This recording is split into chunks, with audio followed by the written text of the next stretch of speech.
Thank you, everyone. I'm Naman Pant. I am a volunteer for PSSM. I would say that outcome of my life has been the result of the work that I've done on my thoughts, right? Whatever I'm today, I would contribute to that old Naman down in 2016, uh, who got this smack in the head from Brahmashri Patri sir. And I started my journey because of that smack and based. And you can say that all the work I've done in the past 9 years has been the result. Everything is the result of what I started doing back then. And I would contribute my this thing to the thoughts and the understanding of how important and how simple thoughts are, and how much like have you ever like let me just quote Sherlock Holmes, right? He said the best way to hide something is to hide it in the plain sight. If you want to hide something, you don't hide it in a very exclusive place. You hide it in the plain sight. And I would say that thoughts receive the same treatment from everyone, because they hide in the plain sight. No one is aware what they can do, and once people get aware, their life just transforms. So that's the topic for the today. How your thoughts affect your body and your life in general, right? So let me explain what are thoughts, right? Um, I would say thoughts is a actually thought is nothing.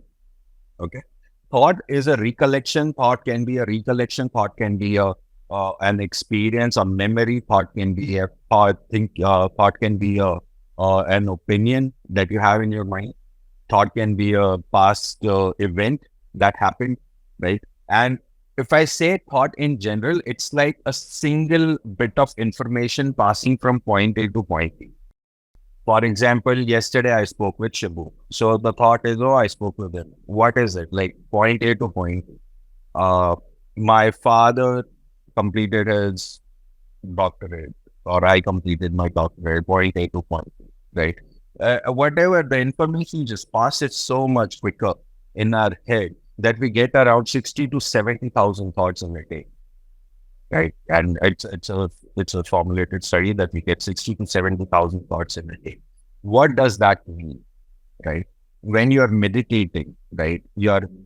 Shibu kept saying, come back to your breath, come back to your breath, right? What does that? Don't get lost in your thoughts, come back to your breath, right? What does that mean? It means that when your mind, right, when your mind is having so many thoughts and you've cut off everything, you've got closed your eyes, you crossed your hand, you crossed your feet, right? When that happens in your head, your mind is going to get lost in those thoughts.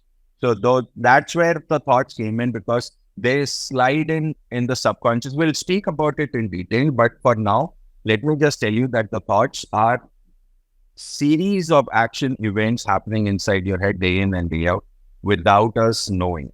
And whichever thought we think or we express, that has the impact on ourselves.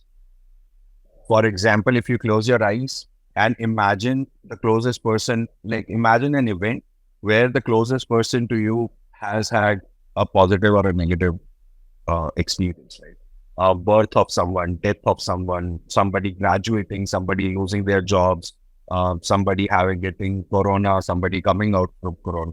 Just think of all these events inside your head, and you will slightly notice that your body is reacting to it.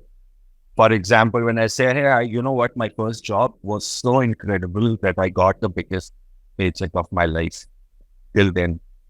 And see how much happiness comes. I'll give you a straight example. I still remember when I called Shibu and he received a citizenship.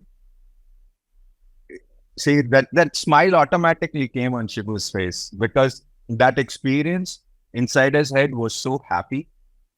And that's how we react to information, right? That's how we react to thoughts. The good things bring us positivity, happiness. The bad things brings, anxiety, depression, whatnot. So thoughts have the direct relationship to our body, and like everything we do. Uh, One of my mentors, he said, thoughts uh, converts to words, words converts to action, action converts to future. What you do. Thoughts in your head has the direct correlation with what you speak. If you speak positive words, that means your mindset is positive. When you speak positive words, you will do positive action. I've never seen somebody who is angry doing the right thing. They do stuff at the heat of the moment. I've never seen a calm person, out of their knowledge, maybe they can do something that they're not supposed to do, but I've not seen somebody consciously trying to do uh, anything negative. So your your thoughts leads to your words leads to your action, and your action defines your future. Right. So let me just come and focus more towards how does thoughts act inside your head, right? Imagine yourself in a movie theater. Just close your eyes. Imagine yourself in a movie theater, or imagine yourself next to a river bank, right? Inside that, every movie, every video that is the video that is playing in front of your eyes in the movie theater is one frame at a time, just passing at an incredible speed. It's just one photograph at a time, passing at an incredible speed, creating a video. Now imagine 60 to 70,000 thoughts or photographs in a day passing incredibly fast speed from one point to another. And this is how it works, guys. Inside your head, there is a constant movie playing. Now what happens if you relate to the movie, right? If you relate to a particular scene, your body will react to it. If you must have noticed that at some point people around you might be crying or laughing, and you're wondering what's happening. Why is everybody crying or smiling? That's because they are able to relate to the scene that is going on at that point. When sometimes you are doing it because you are able to relate to it, and your body is reacting. So and this is exactly happens. So when you relate to a thought, it brings out an emotion. It brings out a reaction to that. And now what happens? And imagine you're sitting on the bank of the river. If you don't go inside the river, you're never wet. You're never, the river keeps flowing from point A to point B. So the simplest aspect is when you do meditation, if you don't get attached to the thought, you will never face a reaction to the. And the whole aspect, I think the whole point of doing meditation for the beginners is to get detached from that phase. Because if you are detached from this chain of thoughts, there is nothing in the world that can impact you in one way. And based on this a simple concept, the whole aspect of stoicism is built, right? So when you are focusing on, so this is how it works. The thoughts go from point A to point B. If you relate to the thought will have a reaction in your body. If you don't relate, you can just maintain your composure. You can maintain your this thing and keep continuing on your goals. You have 16,000 or 70,000 thoughts in a day. And that's how it works. That's how it works. The body, the thoughts and the mind. That's how it works. Let me talk about what type of thoughts do we get, right? So in a day, we have 24 hours. We have 60 to 70,000 thoughts. And these thoughts are divided in 4 buckets, right? Those buckets are disastrous thoughts, negative thoughts, positive thoughts, and miraculous thoughts, right? Disastrous, negative, positive, miraculous. And these thoughts coexist throughout the day, right? Disastrous means nothing I do will work. Everything is against me. I am the victim of this situation. Because of me, everything is happening. Everything bad is happening. Disastrous. Negative is, okay, let me just see if I can do, but I'm sure I'm not going to. There is a willingness to do, but definitely the outcome is going to be negative. Right? Positive is, let me see what happens. I don't care about it. And let me see what happens. Miraculous is, I'm going to do this in 20 minutes for the next 50 days. So you have a particular goal set when you're miraculous, you're laser sharp, you're focused, you clearly see what you have to do. Positive is okay, I've not figured it out yet, but I'm going to do it and figure it out eventually. But I'm sure something positive will come out of this. Negative is okay, but not figured it out, and I'm not sure anything will happen. But I'm not sure. Like, state of confusion. Right? Disaster. Okay, definitely nothing will happen. Whatever I do, I'm going to break. So, right? And all these types of thoughts, they coexist in our day. The whole idea, or rather, if you want to change the outcome of your life, or if you want to change how things are going in your life, if you want to change your habits, if you want to change the way you speak, if you want to change the way you see things, is where you choose to put your attention, where you choose to put your awareness in these four buckets, right? That's the game changer, which I personally experience, and this is mostly from my driven experience with science backed, taught by Patri sir, Huberman Lab from Stanford, Joe Dispenza, Bruce Lipton. But for me, I realized if I choose to put my awareness and there are four buckets, wherever I choose to put my awareness determines what kind of uh, mindset I have, right? So if I'm more focused, let's say I'm more focused on disasters and negative, right? What will happen if Vikal Gupta ji comes to me and say, hey Naman, you know what, we're going to work in this project. I think you have the right fit. Let's work on this project. Disastrous mindset will say, no, sir, I can't do it. I'm not worthy of taking the project. I don't think I can do the project. My negative mind would say, sir, मैं करके तो देखता हूँ, but I'm not sure if I am able to do it. You should get somebody better than me. You know, the positive mindset, sir, this is the first time I'm doing it. Let me try it out, see what happens, but I'm sure something positive will come out of it. Miraculous will say, give it to me, I'll deliver it to you in free. You know, and when your awareness is in negative and disastrous, definitely things are not going to work. That's the basic definition of a bad mood. You know, don't talk to me. I'm mad. I don't want to see the movie. I'm mad. I don't want to eat food. I don't mind. I'm taking off today. I'm mad. You know, and that is the difference between doers. Is they choose to think whatever happens, I'm going to focus on the positive or the miraculous. If at the worst of my state, I'll focus on positive. If somebody comes to me and say, no, and you know what, do this, and I'm not feeling it, but I know for a fact that this person needs this project. Okay, sir, let me just try. Not today, but let me try it in the evening. Okay, no, okay, sir, let me use the whole choice. The choice of words change. The action change. If the action has changed, your future or the upcoming consequence will change. So we have four types of buckets. We have disasters, we have negative, we have positive, and miraculous. And where we choose to put our awareness determines the outcome of everything. For example, bad habits. Let me talk about good and bad habits, right? You get triggered with seeing food, you eat food. And now what happens if you are depressed, you eat food. If your awareness is always constantly on the disasters and the negative. Well, once you figure out the trigger, once you figure out the pattern that, okay, I am not feeling well, but instead of eating food, let me eat food. Instead of eating X cake, I will eat X food. You know, the whole mindset changes when your awareness is shifted from the disastrous and negative bucket to positive and miraculous bucket. So how does that work? Okay.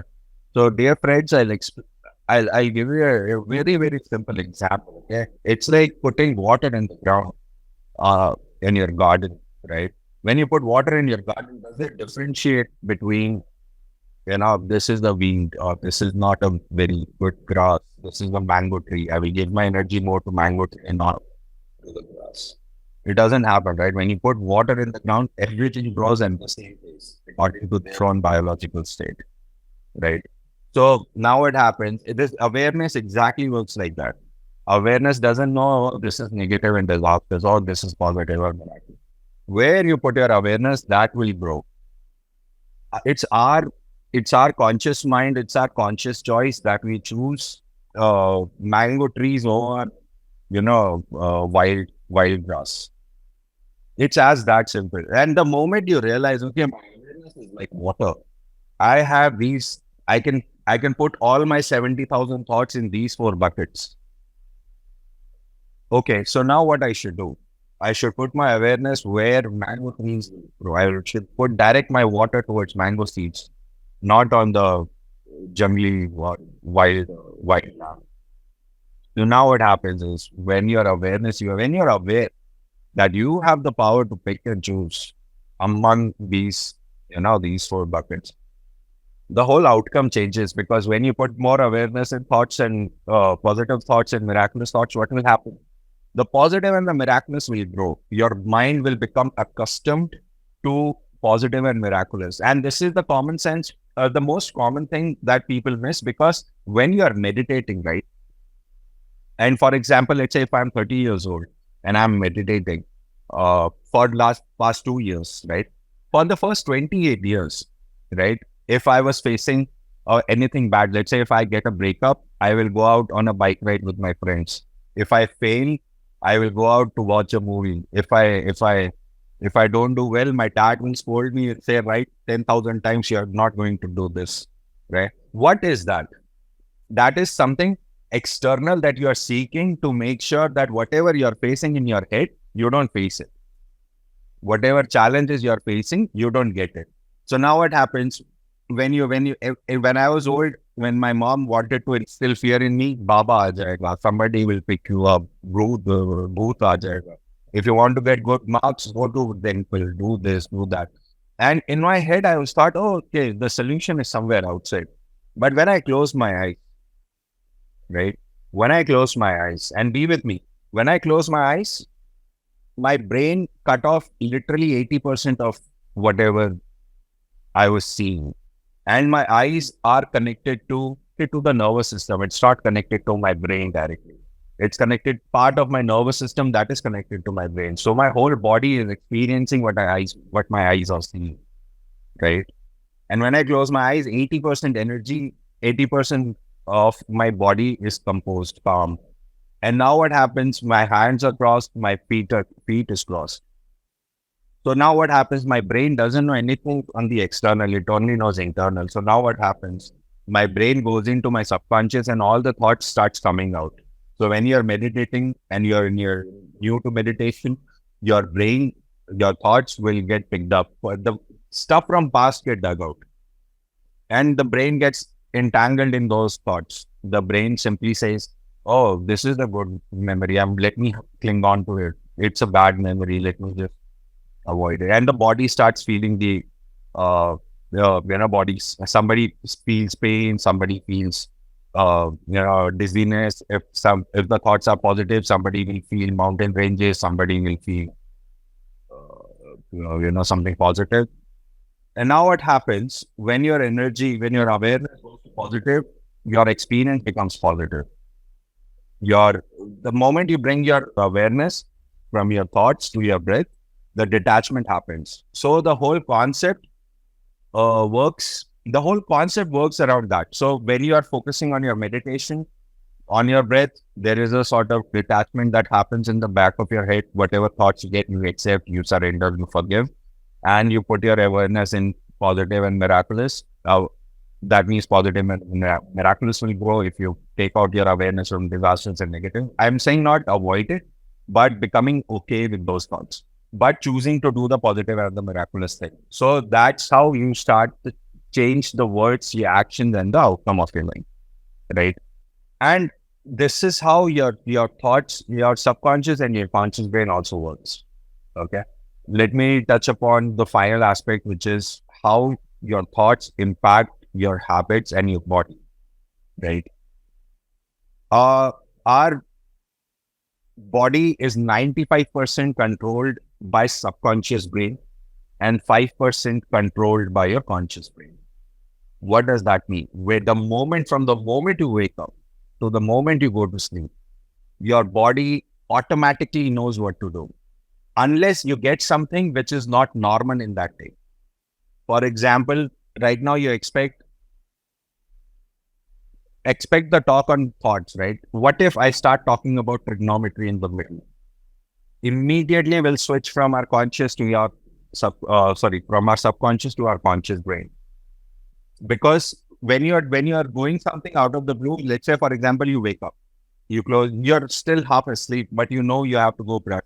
So your body still in the half sleep space will go to your bathroom, pick up your toothbrush. Your brain doesn't think, okay, today I will brush for 5 minutes. So let me put 0.333 ounce of toothpaste on my toothbrush. Now I will go clockwise. Now I will go anti-clockwise. The brain doesn't think all of that. It kind of happens subconsciously. So now what happens? Then when you wake up and you get dressed, you drive to your office. You don't think, okay, the distance between the A vehicle and my vehicle is 80 meters. So I need to reduce my acceleration by 10%. Doesn't think, right? Everything happens subconsciously. You know how to speed up. You know how to reduce the speed. You know how to, everything throughout the day. Because you are habitual, you've been doing it for X percentage of time. So you know, okay, this is how it is done. But the moment something comes, the moment you have to take a left instead of a right, the moment you have to take a car instead of a scooter, the moment you have to take a bus instead of a car, your conscious mind comes in. Now what happens when your conscious mind comes in, you start thinking, okay, this is how I will do. And that aspect is what changes everything in our lives, because our subconscious mind, according to Bruce Lipton, for the first 7 years of our life, we see by looking at others. When we are young, with 0 to 7 years, we see what others are doing and we learn from that. After 7 years, we learn by repetition. That's why this habit forming, that's why the event is for 33 days. That's why there is a 40-day challenge. That's why there is a set number of time that you have to repeat something in order to get accustomed to what the new habit you're building, right? So when you have this repetition thing, when you know that your subconscious learns by repetition and 95% of your day is controlled by your subconscious, I think thoughts in particular play a very important role, because your body or mind already doing a certain set of exercise that we are not aware about. For example, again, when I was studying, I was not getting good marks. My parents said, pray harder, right? Pray harder, pray in a particular way, you will get a certain result.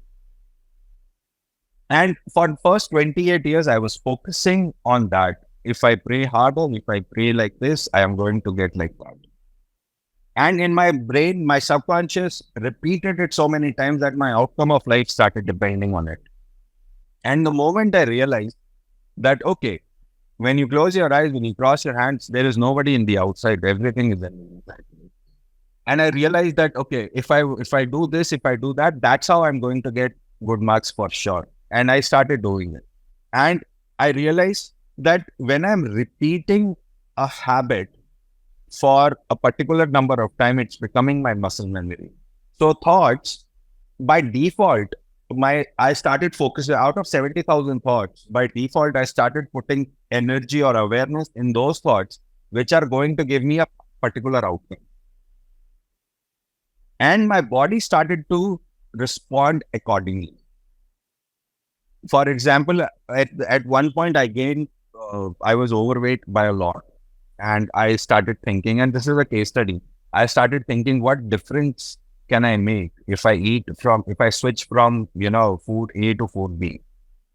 And I realized that decision is irrelevant. If I don't work on my mind, if I don't work on my thoughts, right? And I'll tell you how did that work for me? So when I was having thoughts of eating food, I was generally ordering from outside. If I'm going out with somebody in a meeting, I was ordering food from outside. And without even giving any thoughts, I was just, processing and eating the food and processing it. And it was so intense over the longer period of time that I started doing it every day without even paying any attention on what I have to do. And the moment I realized that in my head, when I'm thinking, when I'm talking to somebody, I'm not paying attention to my food. I immediately shifted my awareness from the conversation to my food, saying, what is the consequence if I eat this food? Every time I ate a food, I ate anything, I started talking to me into my head, what is the consequence of eating this? And the moment I triggered that change of thoughts, my body immediately start, this is not good for you, eat this. That is not good for you, drink this. And immediately my body started, not for the first, I think first 5-7 days, but after 5-7 days, my body started to respect, apply the change and started to follow what I wanted me to follow, right? And the moment I started eating fruits, I started eating this thing, I started sleeping on time, getting up on time. My whole body started to lose weight, started to get in shape. Whatever challenges I had in my body started to vanish from, at a certain point. And my friends, I think that's how it was. That's how the thoughts in our body, that's how our thoughts help our body. I mean, if you understand how thoughts work, if you understand how, uh, if you understand how you relate to the thoughts or how you react to the thoughts, how you put your awareness, uh, how you respect, or rather how you comply, then you'll understand that, okay, if I do this, I will get that.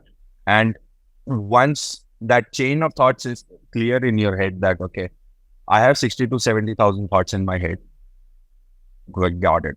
Those thoughts are divided in 4 buckets: negative, disastrous, negative, positive, and miraculous. Okay. If my awareness is the key, where my awareness will go, my energy will flow, right? So if I focus on positive and miraculous, I will have positive and miraculous words. My actions will tell people that I have positive and miraculous words, and the outcome of my life is going to be positive and miraculous. So that's that. So I have thoughts in my head which goes on 60 to 70,000 times. My awareness is my energy. The moment I understand my awareness is my energy, I can work on my subconscious brain by repeating it. The repetition is the key. More than the repetition, how I choose to change the outcome of my life, right, is to start off with focusing on which aspect of my thoughts am I going to tackle. And the moment you identify, okay, these are the type of thoughts that are going to help me in achieving what I want to achieve, put your awareness in those thoughts. Figure out how you can deal with it. Because I was seeing a video, very old, of a lecture, I think, by Professor. Uh, so Koch Industries, the founder of Koch Industries, his father had given a lecture, and he said, whatever you want in your life, write it down in a statement. I want to make $1 million this year, for example, or I want to lose X pounds. You write it down and then you write 20 questions. Why? You write down 20 answers. Why?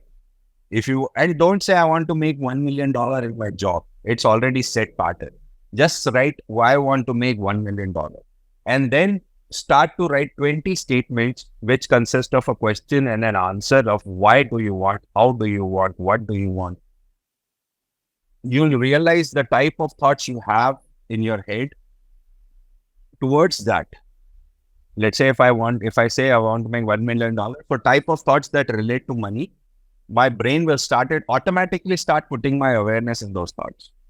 If I want to lose 10 pounds, or if I want to lose X, if I want to gain 5 kilos of muscle, write down, I want to gain 10 pounds of muscle. by losing 50 pounds of fat. And the brain will automatically start thinking, how will I do it? Why do I want it in the first place? Most of the times, whatever we are seeking, we are not really clear about what we want, why we want it. You know, it just everybody is doing it, hence you want it. So, so focus also. That's how you get the clarity by writing it down, all your thoughts, and then putting your awareness in those set of thoughts and making sure that the outcome, that your word, your actions, and your consequence relate is in the same line, and then you see the results. And I think that's the simplest way of how I can explain how your thoughts work and how your body responds to it. Okay, so when somebody who is young, so PAIMA is an association for young, or I would say youth and young people and youth. PAIMA is Pyramid Youth for Meditation and Ahimsa, where from kids to youth to young adults, we have a community where everyone comes. And we came up with a process of putting everybody through a 40-day challenge that everybody who wants to join PAIMA needs to do. What was that 40-day challenge was, they will meditate for minimum of, their number of minutes that they meditate is equal to the age of the person. So let's say if somebody is 23 years old, the minimum they have to meditate is 23 minutes in a day. Okay. So now what happens? We did it for 40 days, right? And when I joined PAIMA, I also did. My wife, she made me do it. So for 40 days, we are able to, we had to do meditation for sure. No non-vegetarian food. You have to strictly eat vegetarian food only, including snacks, everything. You have to maintain a journal. But that became a little this thing nobody actually did. Apart from first two, we didn't really pay the attention of the next set of rules. But they had to maintain journals. They had to spend time with other youths. They have to discuss their experiences. They have to share their experiences, right? But as I said, after the first two rules, nobody really paid attention to the other rules. But the first two rules were mandatory, that minimum number of minutes that you meditate is equal to your age, and eating vegetarian food for 40 days. And there were a couple of kids who was non-vegetarian food. They were not doing well in life, and they came to meditation because they wanted to change the outcome of their life. And I still remember Guneet Gupta was one of them. Guneet hails from Delhi, India. And when he came, his own words. When I came, I was a non-vegetarian. I was not focused on anything. My life, I was unclear on my life. That he's a computer science graduate. And when he started doing this 40-day challenge, right? He said for first 30 days, for first 7 days, I was unable to focus on my breath. I was in my head. I was going through all the challenges that I'm facing. And and in his words, he said, I was thinking, what's the point of closing your eyes if I'm not getting good marks in the exam? What's the point of this exercise if I'm not getting the results? And for first 7 days, he was unable to do. Next 7 days or 8 days, he was able to focus on his breath. And he said, if I'm sitting with the work, if I'm sitting with the task, I'm able to focus on the task for at least 30 minutes without, seeing here and there, checking my phone. The next 7 days, which is the 21st or 22nd day, he said, I was able to realize what I was about to speak at a much deeper level. I was able to realize what I was speaking at a much, I was aware of what I was speaking inside. The next 7 days, he was able to completely cut off even while he's not meditating, which I think would be 28th or 29th day. He said, I was able to focus my awareness on my breath even when I was not meditating. And then he practiced And the moment he said I was this, I started practicing that throughout my day. I was, if I'm meditating, I'm meditating. If I'm not meditating, I'm still aware of what I'm speaking, what I'm seeing, what I'm thinking, what I'm eating, and that kid, and when I met him on day one and I met him on the day 40, he was a totally different guy.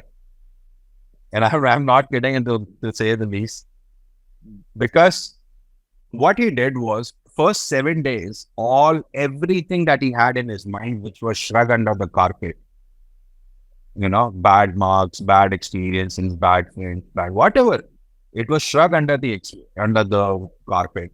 That came out because your body can't see anything, your hands can't touch anything, your feet can't go anywhere. Your feet can't go anywhere. The next 7 days came to working on your thoughts, seeing what you are seeing, feeling what you are feeling, surrendering, forgiving, making sure you move past what. Then the body automatically wants to grow. The body automatically wants better. So they started focusing on better thoughts, better mindset, better.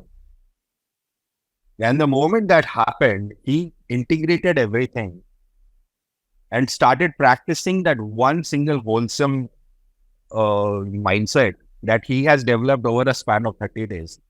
And I kid you not, some people take 7 days to achieve this. Some people take 10 years to achieve this. Some people just achieve it in one day. There is no set pattern of saying that if I meditate with Shibu for one day, I'm going to attain this, or if I meditate for 100 years, I'm going to attain this. It's all dependent on individual. It's all dependent on a lot of factors, tangible and intangible.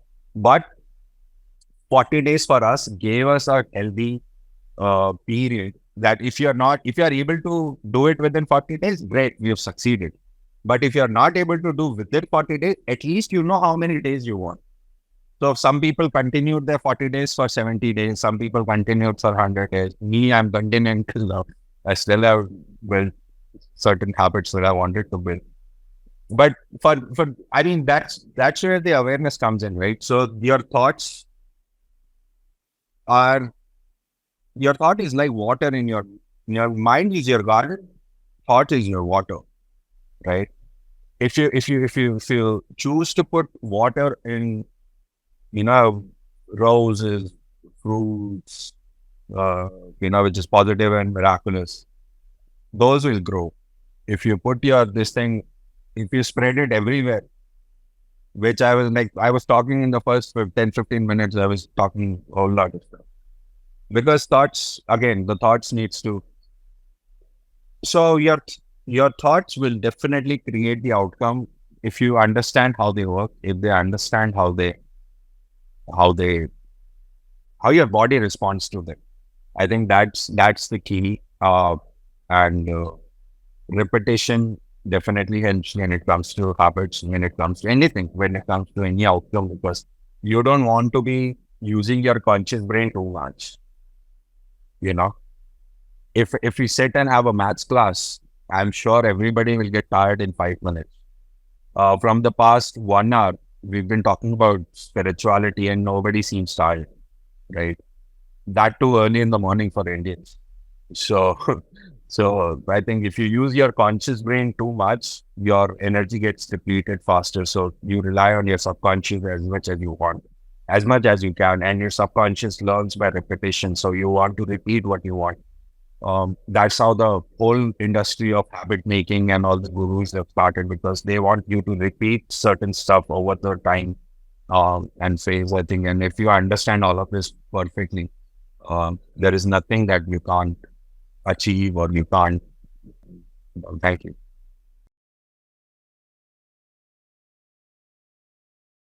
We are a product of our past experiences, right? Uh, for example, the type of thoughts we get is directly proportional to people we surround ourselves with and our past experiences. So when you say that you've had a heavy meal and you're getting thoughts of resting and sleeping, right? Uh, is more it's more easier for the brain to go back to a comfort zone, right? Because you know that, like, for example, me, if you are with me, you'll always be lazy. If like I make it a point that people around me are not active somehow. It's been subconscious because when you're in engineering college, there's a certain set of lifestyle that everybody lives. Very few proportion of people who are actually hardworking. So I mean that's there. It's been it was I was like this since I met Patri sir. Till I met Patri sir. The moment I met Patri sir, he smacked me out of.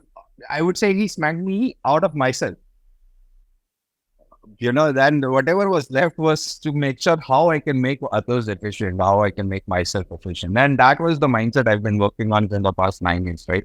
Uh, that all happened because somebody from the external gave me a perspective, a new, fresh perspective to things. So, for example, if you're feeling lazy, right, watch David Goggins talks. Watch the guy who does 100 ultra marathons in a year. Watch that person.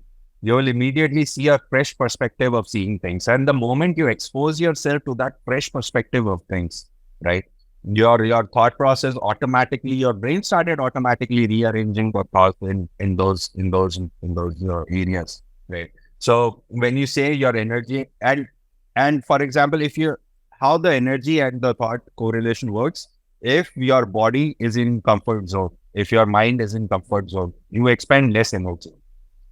Hence, you have more time to do what you want to do. For example, if you want to binge watch your favorite content, people do it for hours, maybe whole night.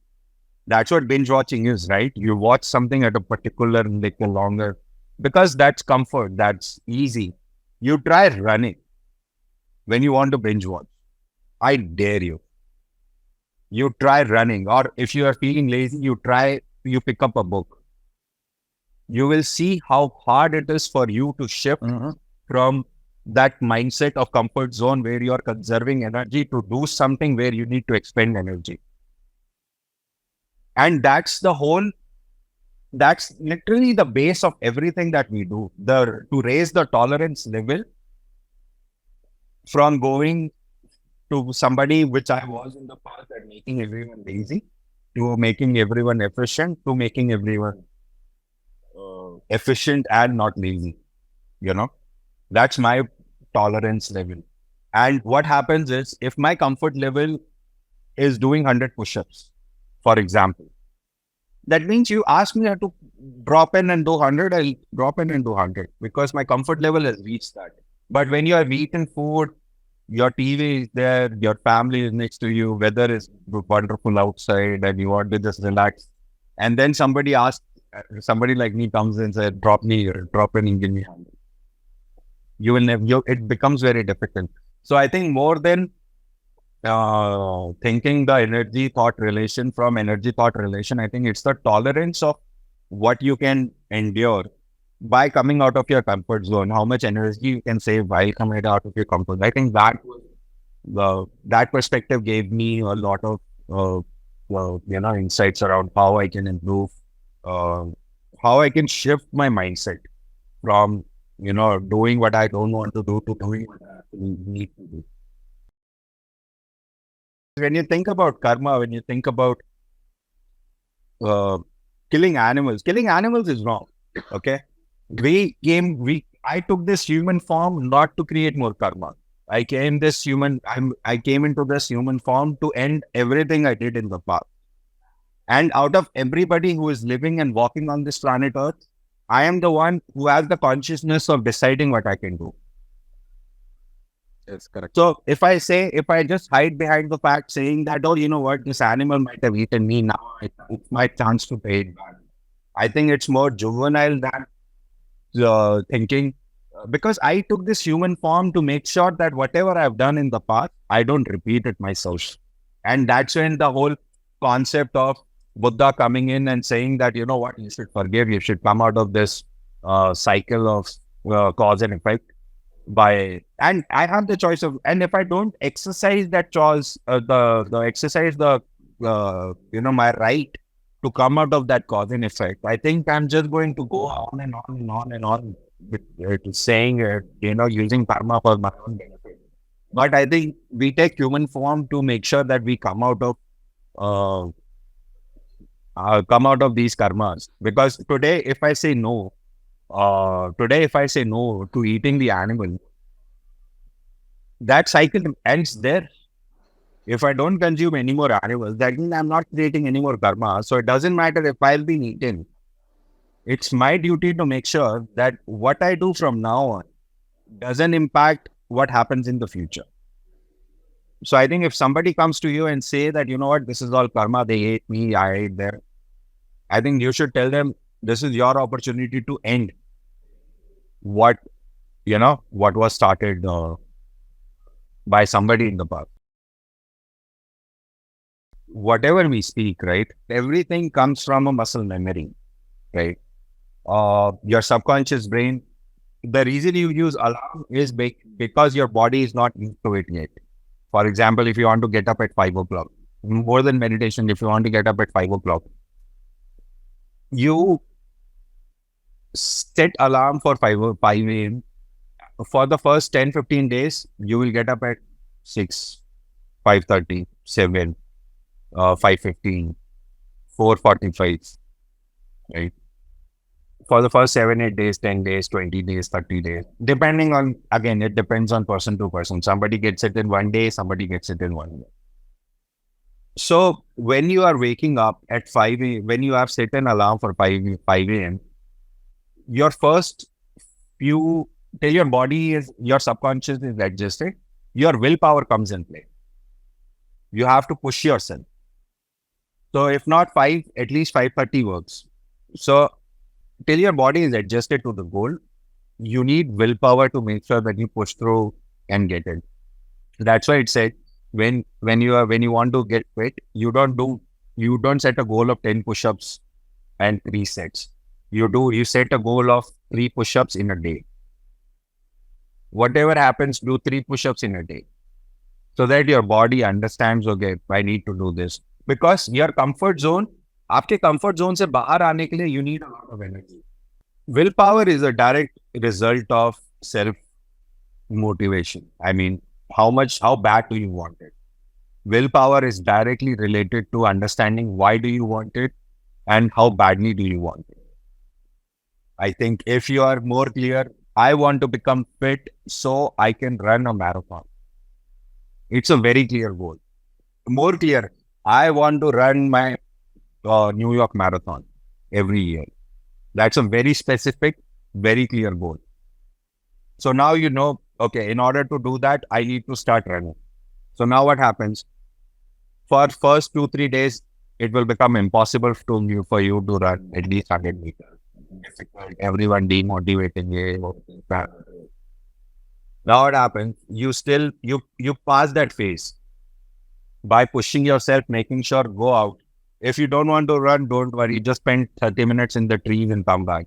If you don't want to do 100 push-ups, don't worry. Just see a video of somebody doing push-ups. You push yourself to the very, very initial phase. That drives your initial thought of why you want to start what you want to start. And then a phase comes where that willpower, that seed, becomes a much bigger force, where you say 10 push-ups a day or 1 kilometer a day. And then you make sure that you are running 10 push-ups a day or 10 kilometers a day or 1 kilometer a day. And that becomes your uncomfortable zone. Now what happens? Now that seed that you saw of why you want to do it, push yourself to do that.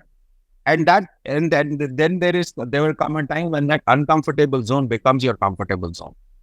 You know? Let's say after 3 months, 100 push-ups is not a big deal. No problem. 200.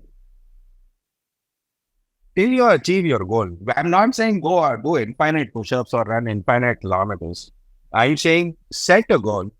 Make sure to achieve that goal, you need to achieve at least this. And push yourself till you achieve that. And there will come a time when your body will start needing it. I mean, willpower is a clear indication of how badly you want and how clear are you with what you want.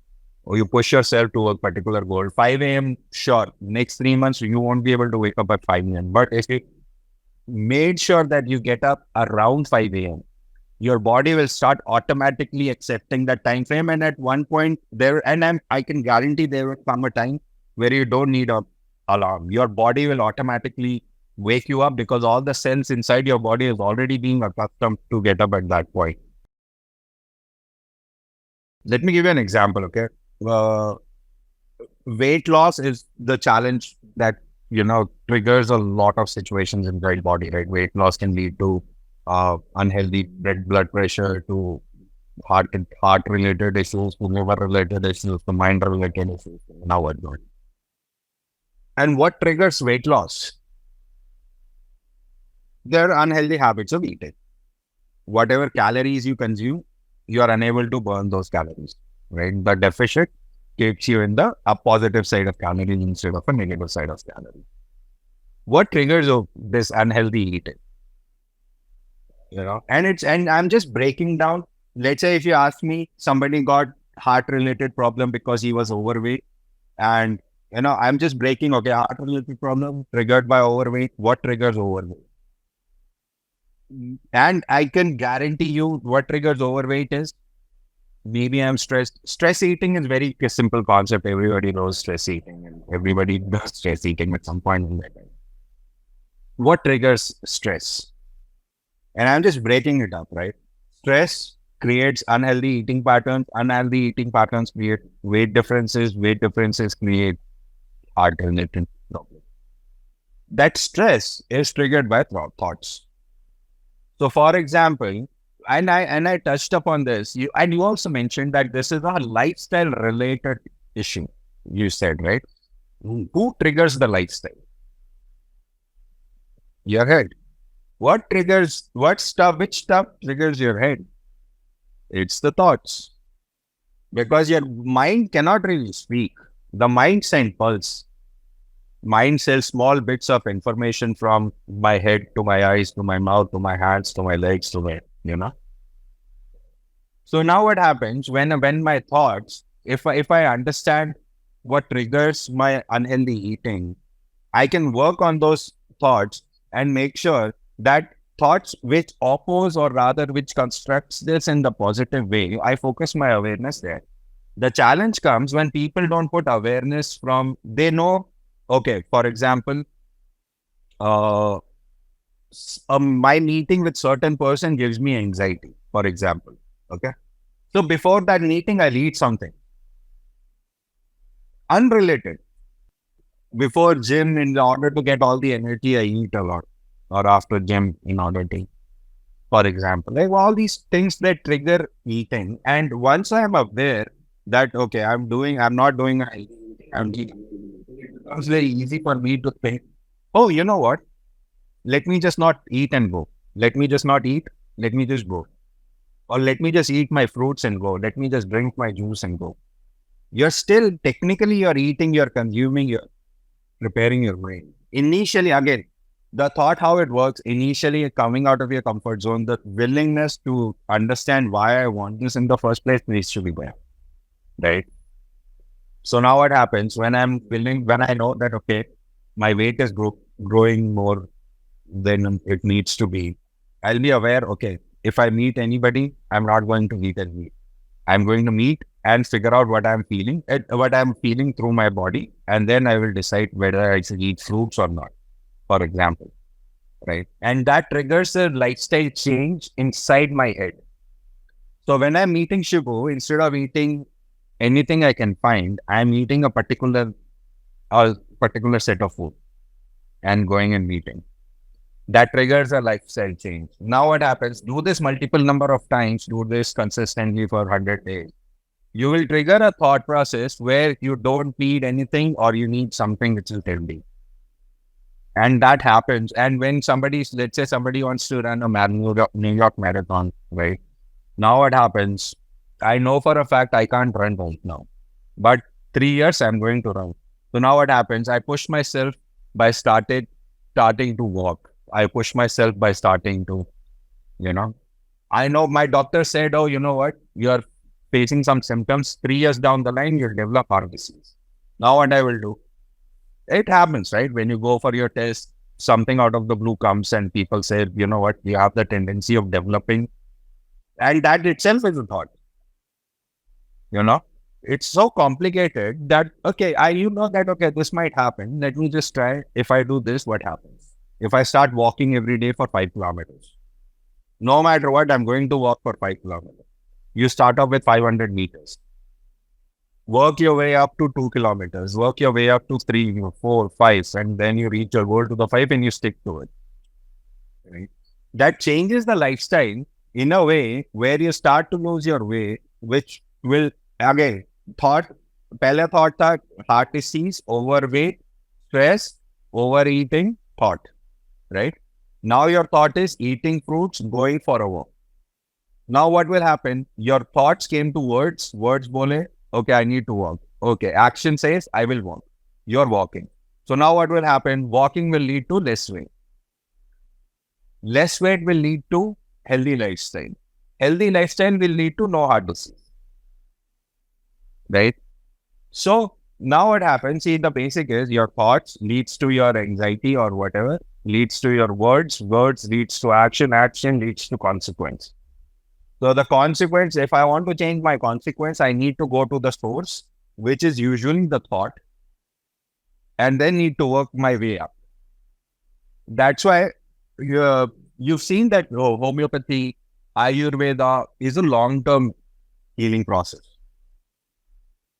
Cutting your stomach and attaching some other this thing or replacing your liver with something else is a shrugging stuff under the carpet. You're still the same person. I mean, if you've gotten cancer once, there is a healthy chance you'll get it again. Doesn't matter if I cut a body part, doesn't matter the cancer will go forever. What I'm talking about is a long, tedious process which will make sure that you don't get cancer again. I think, and in order to trigger that, the roots needs to be you can't replant the whole situation. You can't reborn into the same consciousness, right? What you can do is making sure that the mango tree example, making sure the stems which are or branches which are not growing, cut it down, let the new branch grow. When you cut the old branch, means you're cutting a part of your old self, which is giving you all the challenges, with making sure that you work your way up to grow new branches. And what those new branches are, the awareness which you use in order to change the outcome of your life, which starts with your thoughts, goes to your words, words leads to action, and action leads to consequence. I think that's how you can, you can get out of any situation, be it health, wealth, or your mind.